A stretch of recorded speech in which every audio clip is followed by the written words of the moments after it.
Welcome back to Epic Exchanges. Uh, as you know, it's the fourth in our series, fourth and final installment in our series, Choosing Ourselves, and why it is so important for us to choose ourselves, because when we know ourselves, it helps everything else. And it's really common for us, especially as women, to put ourselves last on our to-do list and to say yes to everyone and everything that demands our attention, that is telling us what they need. And it's why this series is so incredibly important, because when we show up for ourselves first, we can then show up for everyone else better. We show up better, our relationships are better, our work is better, we're better, everything is better.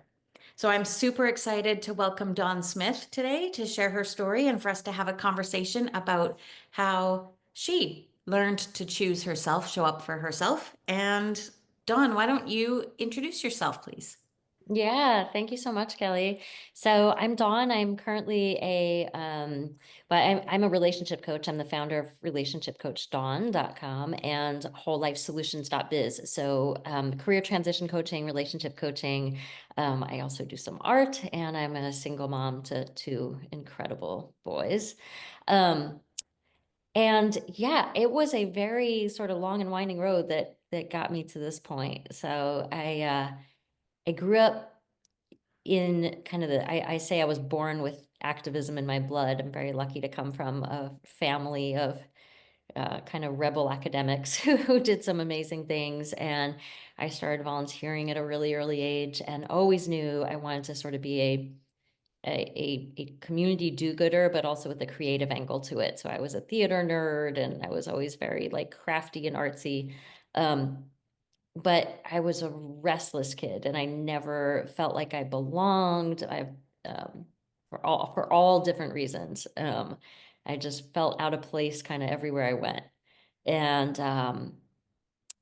yeah, I grew up in a very small town. I got bullied. I was lonely. But my town was so small that I had to go to high school in a neighboring town, and that was really an opportunity to kind of reinvent myself. And at that point, I just became friends with everybody that kind of wasn't in the popular crowd. So, the drama kids and the nerds and everybody who wasn't just part of that crowd. And I loved it. And then the minute I graduated high school, I was off and I started moving around different projects, different cities, did some AmeriCorps type work. Um, I moved, I think, 15 times in 20 years, something like that. Um, and eventually wound up in LA, which happens to be where I currently am after many more moves, and started working with incarcerated youth, doing theater, and then eventually started my own program that emerged out of doing hip hop theater, which is a hip hop focused youth arts center. Um, and I loved it, but that restlessness was starting to really catch up to me. Now I'm a full-fledged adult and I don't feel like I have an anchor, not in my place, not in my career, not in my relationships. And a series of things led me to sort of spiritual opening where that had never been part of my life. But I had some experiences that led me to wanting to just get curious about that world. Um, so I ended up finding a school that I say it sounds like a bad joke. So a rabbi, a priest, and a swami started a school. And that school gave me a foundation in all the major world spiritual traditions, just because I was curious. And then my best friends at the time ended up asking me to marry them. And once I did my first wedding, I was hooked. Um, and so I started a small business in the wedding world, which I still do on the side. And I loved it so much. And I felt like for the first time in my life, I'm waking up every day. I love what I'm doing. It still feels meaningful. I'm good at it. I'm making a living at it. And I feel like I'm going to do it forever. And that was such a new feeling because to that point, I'd never had anything I felt that way about for more than maybe 9 months or something. um, So the career coaching came out of that. I thought, why is this such a rare thing? Why does it seem like in our society, I would ask my couples, what do you do for work? And it felt like it was so rare to hear, oh my gosh, I wake up every day and I love it and I'm making a good living and I want to do it forever. And so I wanted to start coaching that would be more than just let's tweak your resume, right? Why are we starting from the place of what you either are no longer doing or what you want to get away from to try to cultivate that alignment? Let's start from your values, your priorities, the things you get excited about, and then let's get creative about how to make those sustainable. So that's how the career coaching came about. And in that process, I brought on a coach to kind of take me under his wing. And it was through him that I was able to really come face to face with my ADHD. So he was very diplomatic. And at our very first session said, has anybody ever broached the topic with you that it might be possible that you've got some ADHD going on? And he introduced me to the amazing book Delivered from Distraction, um, which starts with something like 188 potential like symptoms or characteristics, so you can kind of see where you land. And I'm yes to 186 of them. Wow. Yeah, and it just put this lens on everything. Um, Yeah, I've also wrestled with anxiety my whole life, and there's a sort of a Venn diagram of ADHD and anxiety and sensitivity and intensity. And all of that had played into, my getting very excited about these things and then quickly kind of shifting gears or getting overwhelmed or getting bored, right? Boredom is our kryptonite. Um, and learning that was so incredibly helpful. And so I started this practice, and I would say, even though I don't put myself out there specifically as an ADHD coach, probably 75 to 90% of my clients at any one time would qualify as somewhere on that spectrum. Um, and then the last piece is during the pandemic, because I'd been working with couples for so long, and because I was a coach, I started to hear from more and more couples at that time who were really struggling. And they know I'm not a couples therapist, but they didn't know where else to go.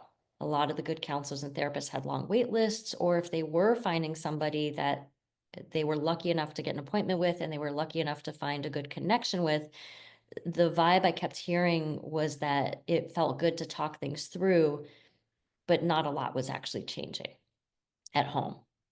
And so I thought, what, create something that I would want, really practical, really concrete. So it's an emotional safe space, but then what are we going to do about it?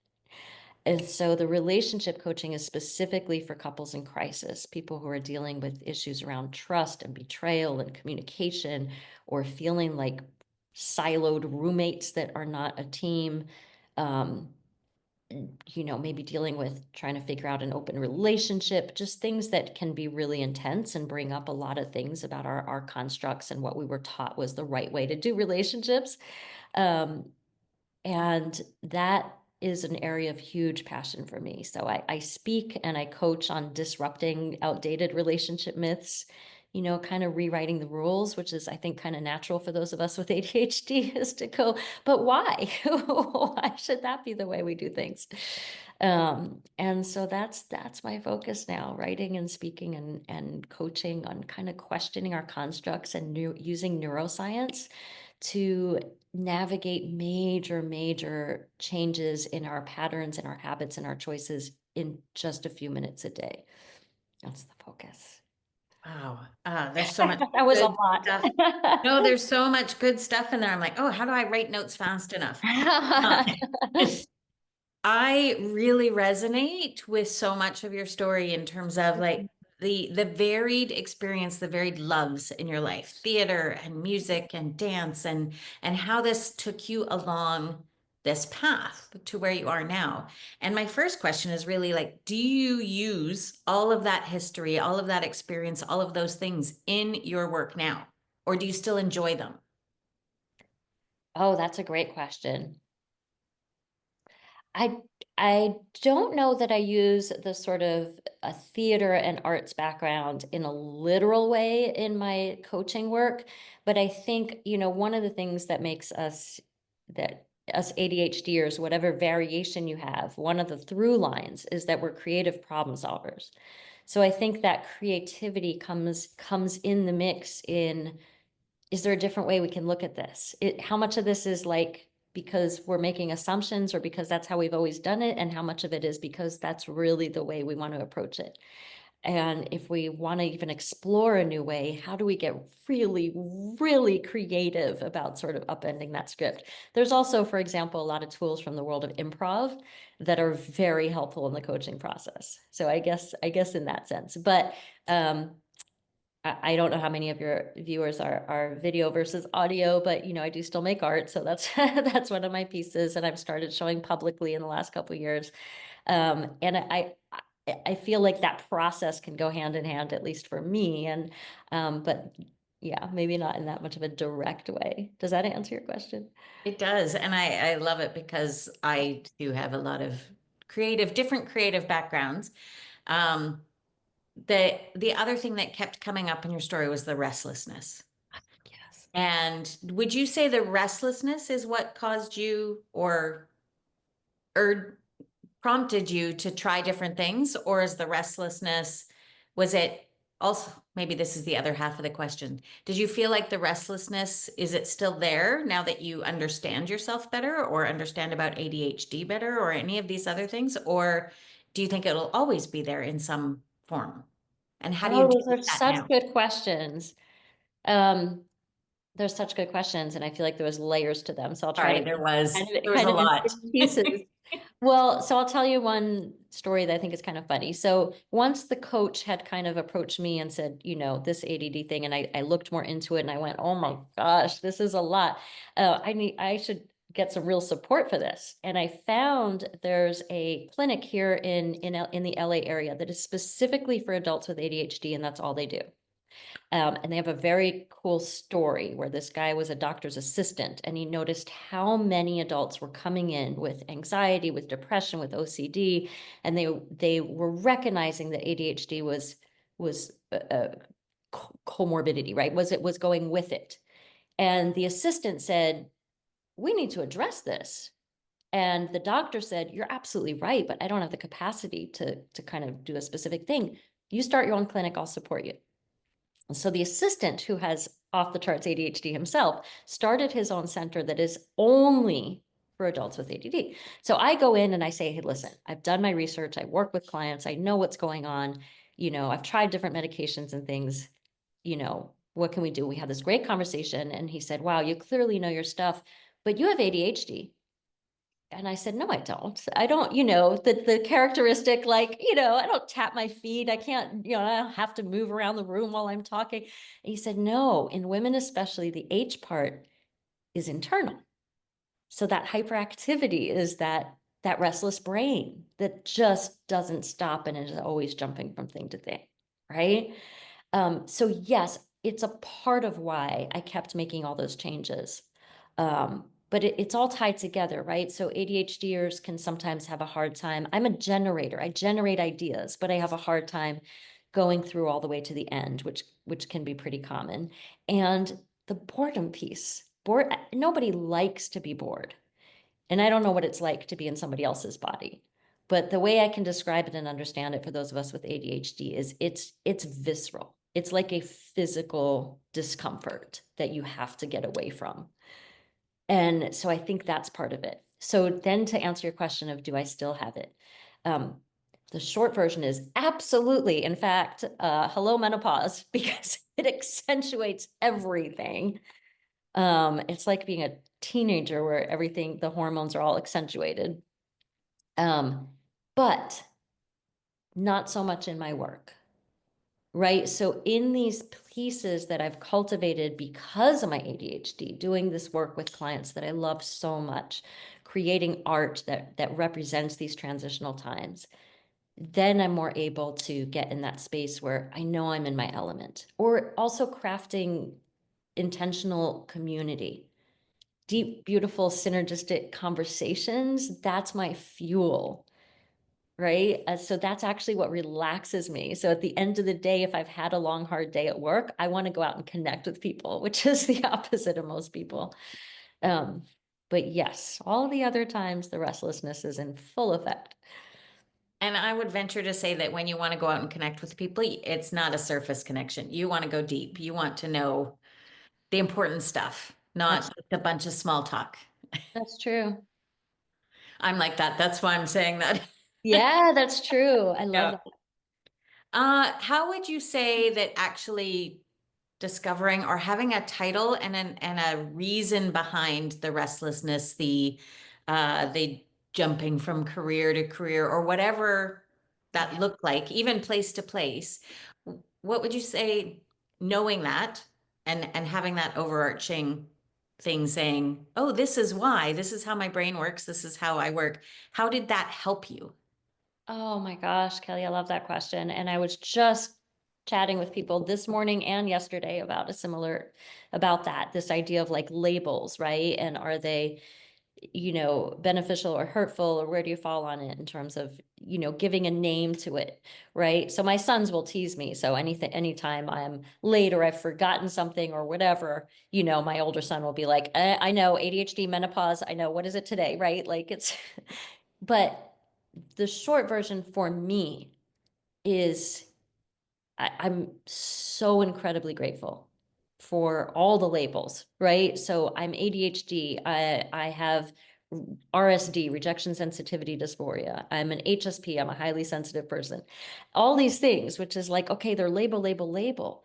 But to me, it feels like to be seen, to have a name for these things you're experiencing that feels so intense and feels so personal. And you feel, at least I feel very isolated and alone in them until I realize, like, oh no, you are not the only one. There's even a name for it, and there's things you can do about it. So I think labeling certainly has its pros and cons. And we all need to remember that everything is a spectrum, right? Everything's on a spectrum. So it's not you are this thing or you're not this thing. It's not a dualistic thing. But for me, anyways, to be able to recognize myself in a description was incredibly helpful. I think a lot of people fear those labels and things because the way that our world works, that often it can be seen as an excuse That's or right. people can use it as an excuse. And I feel like you use it to energize yourself and to give Mhm. you maybe not really purpose, but to propel yourself. Does that feel Mhm. maybe right? I don't I know. I love that. It's actually hitting a note for me. And because I'm in this world all day, every day, and I do see, I don't want to just say ADHD is a superpower because it has pros and cons. There are aspects of it that are deeply difficult. But this is striking a nerve for me because somebody yesterday said something to me about, oh gosh, when you're struggling, I wish I could just take your ADHD off of you for you, or something like that. And I was so I was like, what? Why? Why would anybody want to take that away? It's it's who I am. It's woven into the fabric of my being. And there's so many positive things. And I hope that most neurodiverse people feel that way about their neurodiversity, is that there's challenges, but there's so much beauty and exploration and creativity. It's the fabric of who you are and how you look at the world. And, we all need to be more aware of that for each other, I think.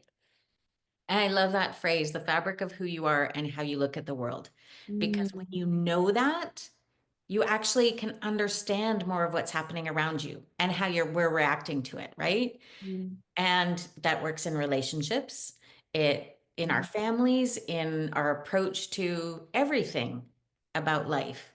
So how has knowing this, knowing yourself more and all of these things about yourself helped your relationships with your kids, with your friends, with your Absolutely. clients? Absolutely. Yeah, so I just gave my first TED Talk, which was very exciting. um, and it was a lot about that. The topic is why you should never go to bed angry is actually a myth. So one of these relationship myths that I like to speak on, why it's actually not true according to neuroscience. And a big part of that has to do with really understanding the neurology behind each other's different lenses, and how almost always, again, it's a spectrum, but in most relationships, we tend to be drawn to our counterpart. So there tends to be one that processes a certain way and one that processes a different way. And it has to do with how we communicate, how we make decisions, how we want to problem solve. And so that in and of itself has been incredibly helpful, because it helps me when I remember to sort of depersonalize if I'm feeling triggered or reactive, and to go, oh no, wait, that's right. The other person's lens is this and my lens is this. And let's have a conversation about it and really thoughtfully hear each other out and see where we can find that place where we can kind of see where the other's thinking, or just ask directly for what we're hoping for, what we'd like, what we desire, what we need. Let's just make a very clear direct request, instead of assuming that the other person should know or should see it the same way, or that they're disrespecting us, or that they're being inconsiderate, because that's rarely, rarely, rarely the case. So it has been very helpful on that front. Right. I keep thinking about Gary Chapman's love languages because Yes, it feels like that's become really popularized in the last few years. And you hear people saying all the time, "What's your love language?" absolutely.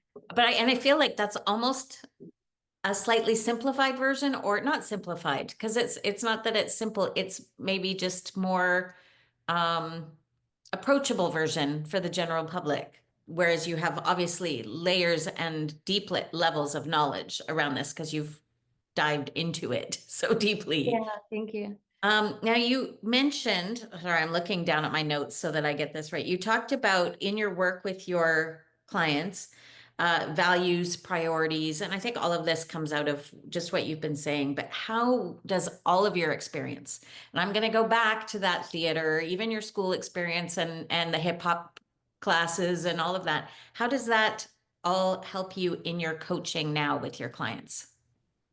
Say more about that. In what way? So multi-layers. I believe that with everything that we do, we learn something and we take it with us, and we learn something about ourselves, but also about how the world interacts. And you were saying that you worked with incarcerated youth, Mhm. and I'm guessing that that opened up something else for you that you can all bring. And as we get older, we bring everything with us, and we Sure. can approach all kinds of relationships. But you're taking a step back with your clients because you're not in their relationship, but Sure. you can see a lot. Are there elements from all of these different places and things that you've learned and things you've learned about yourself and experienced in your own relationships that you specifically use with your clients on their journey? Mm. I guess in the simplest form, I feel like we've already talked about this a little bit, but just this idea of when you go into habit research, they say something like 80 to 90% of what we do every day are habits that we did not intentionally choose. Mm. And I think that sort of through line of everything has been like, what do we believe is right or wrong, or good or bad, or the career path that you should choose, or the way that you should look at a certain population, or the choices that you should make. And so often we just default to things, right? Or make choices because culturally we think that's how it's supposed to be, or that's all we saw. And so I think that's the part of it, again, going to sort of the creative problem solving, but just to get back to a space of like, I get to, in some ways, I feel like I'm having my teenage rebellion for the third time at 52, where I'm like, wait a minute, there's so much more I can still question and go, why am I doing it? That, do I believe this is the way, this is how relationships should look? Do I believe, this is how one should choose a career path or prioritize what's important to them in life, or, decide what to push for as a parent, or all of those things? But I guess that's the sort of through line, even when you look at theater or working with incarcerated youth and gang members, or, all these things, is like, how do we look at each other? What do we decide is right or wrong? How do we make certain choices in our lives? And I think it all, with the relationship coaching, my big picture goal is to bring that into the education system, to say, I know I wasn't taught in school about cross-cultural communication, about even just how to have a really thoughtful conversation without feeling defensive or reactive, or just basic things about how to see through each other's lens. Yeah, I keep coming back to something you said early on in our conversation, even while you were sharing your story, and it was about learning to be curious. And I think Yes. that is such a great way to disrupt the patterns and to understand even what our values and priorities are, because we just accept them, as you were saying, like it just becomes part of who we are, and we forget why that happened. Why is that my value? Should it be my value? Yeah. Is there a better value to replace that? What do I really believe? What do I really think? Yeah, absolutely. Yeah, Yeah. I love that being curious. That's been a through line for me I love that. in the process of the podcast, even from early interviews like 6, 7 years ago about learning to be more empathetic. Um, so one thing I would love to know, because the answer might be no, but is there something that you would love to have been able to tell or be able to tell now your younger self? Mm, yeah. Stop worrying so much. Right? Just, follow those creative threads. That's who you are, and do it proudly and excitedly, and you'll figure it out. It will all make sense. I think you embody joy. Even just, and Oh, we are on video, on Zoom. We're not even oh, in the same Kelly. room, but just it lights up your face. It's your energy that you're emanating out there. And I love that because that's been a bit of my journey with this choosing ourselves series, Yes, is finding what brings us joy and who brings us joy, who fills us up and I what fills us up. love that. I love that. Thank you for that reflection. That means a lot. Now, Dawn, you did share your website at the top of the show, but can we share them on our social media? Can people come find you there? Where's the best place? Oh, I would absolutely love that, please. So relationshipcoachdawn.com and wholelifesolutions.biz. And you can find me on Instagram as well for both of those businesses. Yeah. Perfect. I'm really excited to share this episode and have people be curious about diving into who they are and why they react, because it opens up, obviously, so many new worlds for us. I love that so much. I love that so much, Kelly. And I know this could be a whole topic for another 5 hours of podcast, but Totally. that idea of like kind of um, Michael Singer, who wrote The Untethered Soul and some other books, talks about sort of the voice behind the voice, right? So that idea of like, can I almost watch myself? No judgment, just observing, just being curious about who this person is and why they do what they do, and just loving on that human self and just being curious. Yeah, I love that. Thank you for Ooh. pulling that thread. I also really like that because I'm like, oh yeah, because when I watch myself, I'm so critical. Oh, aren't we Why did I all? wear that? Why does my hair look like that? Why did I say that? Like I can pick everything Oh apart. God, aren't we all? I don't know if you've read The Untethered Soul, but it kind of opens with him saying that if our inner voice were our roommate, we would kick them out in less than 24 hours, no question. They would never last on the couch for more than a few hours. That's right. Yeah, I'm gonna have to read that now. Well, thank you, Dawn, for coming and sharing your story in this conversation. We could go for hours, I actually. love it. Thank you so much, Kelly. This has been such a joy. Thank you.